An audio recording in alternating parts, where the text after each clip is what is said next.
Hey guys, it's me TheTacticalBrit, and today we're going to be talking about coordination and communication in Squad, and this game launches on December 15th, so today I thought I'd bring you a guide on how the general consensus of communication in Squad works, and all the tips and tricks that you guys can use to take straight on into the game when it launches on December 15th. Now, Squad is very much a game which is about team play and coordination. You need to be working with your team, and you need to be speaking to them on a regular basis. In fact, it's very rare to find a player on Squad who isn't using a microphone, because that is just the status quo. It's all about the communication in game.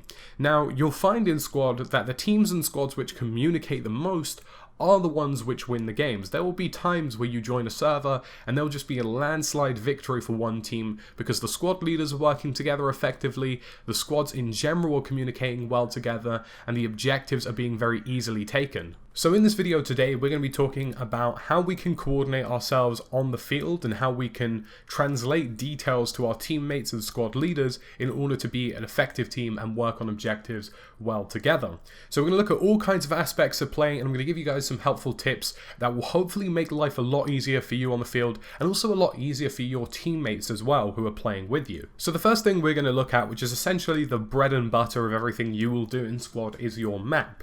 Now you can bring up the map by pressing M at any point during the game, and your map will give you a general guide of what the objectives are at the moment and what the general situation is on the battlefield. It will give you the player movement of everybody in your team, your squad movement, and it will show you what objectives are being contested, which ones are being attacked, and which ones are being defended. And it also gives you a good outline of the area you are in. This is very helpful in urban environments because there'll be lots of situations where alleyways and tight corners are something you're going to need to be aware of.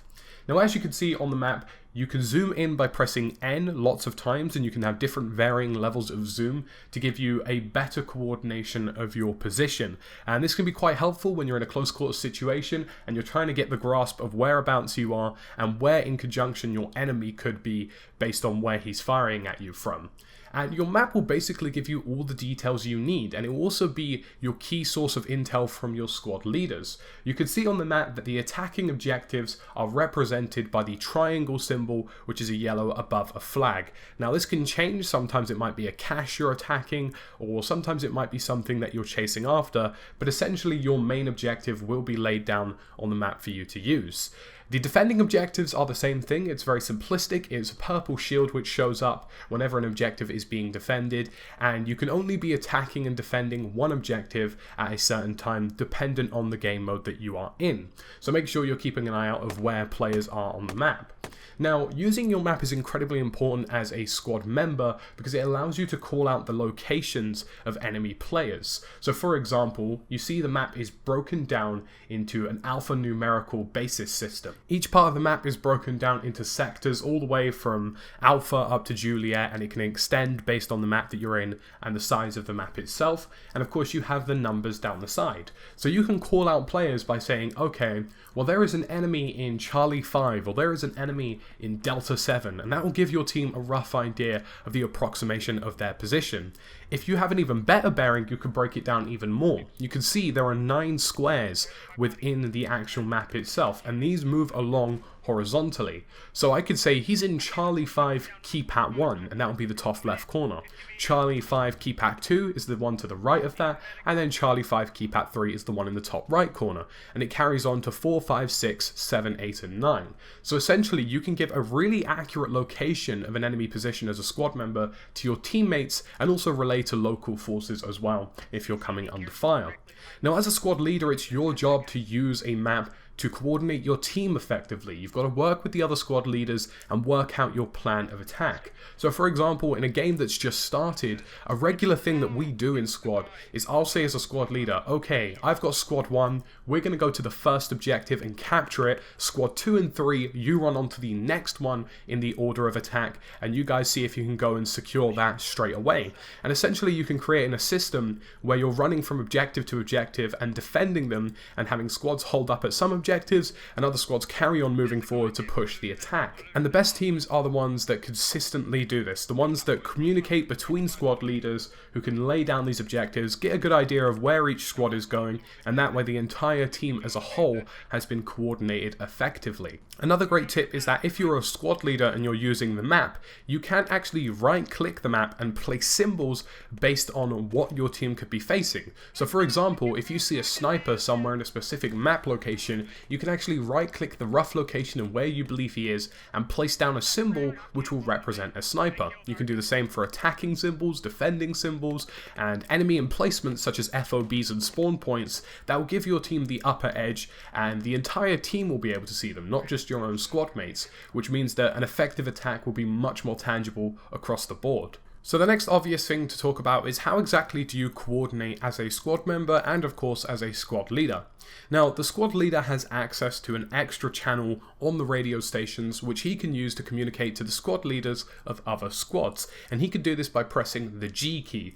Now when pressing this, you'll see a red radio appears in your bottom left corner, and that will be you relaying information to the other squad leaders, or perhaps working out what your plan of attack is going to be. And this can be incredibly helpful in the battlefield when you want to give out some information that your squad has gathered, for example some intel on an enemy spawn point, and you can relay this information to be of use to your other squad leaders and their squads who are working with them. The next communication key that you can use is B, and this is the squad chat channel. Now everybody in your squad can use this key, and anybody who is part of one can use this as well. It's very simple. You press B and you'll be able to talk to everybody within your squad across the entire map. There is no distance limit to it, and it's a universal radio, so I could be all the way on one side of the map, somebody could be all the way on the other side, and we could still communicate with each other effectively. I do strongly recommend that if you are using the squad radio to try and keep your comms clear, sometimes make sure you're communicating well, have a good laugh here and there, but when things do get serious, you guys definitely need to focus on key and important information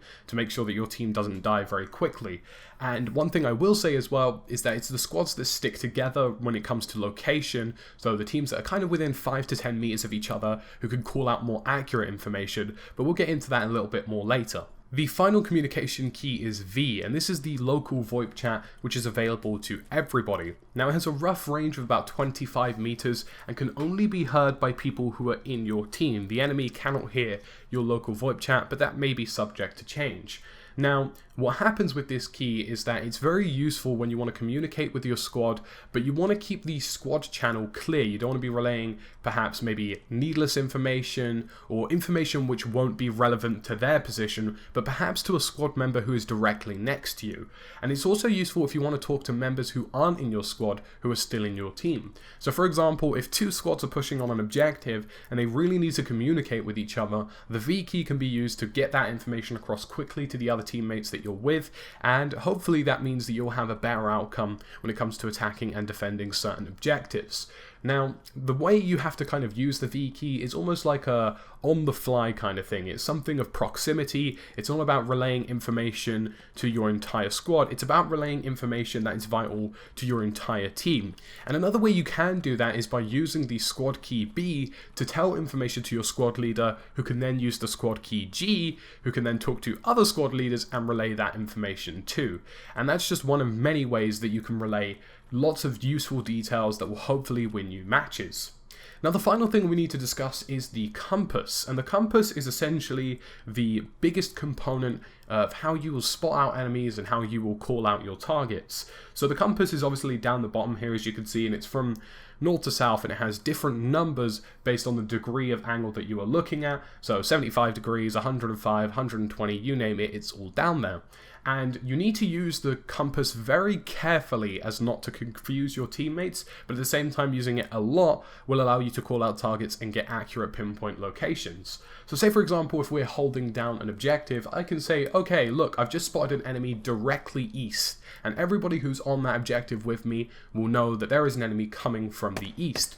But what some people need to be aware of, and this is a mistake I see quite often, is that your compass is relative to your location. So if I'm saying that there is an enemy to the east, but I have a teammate who's even further out to the east, he'll actually see that as an enemy coming from the west. And some people can work that out, but obviously it's not that obvious and it might confuse some of your teammates. So use the compass when you're in a group, use it when you're together with your squad mates, use it on objectives specifically, because sometimes I find the relative compass positioning can actually really screw some teammates up if they're looking in the wrong way because you've called out a location which is relative to your position and not theirs.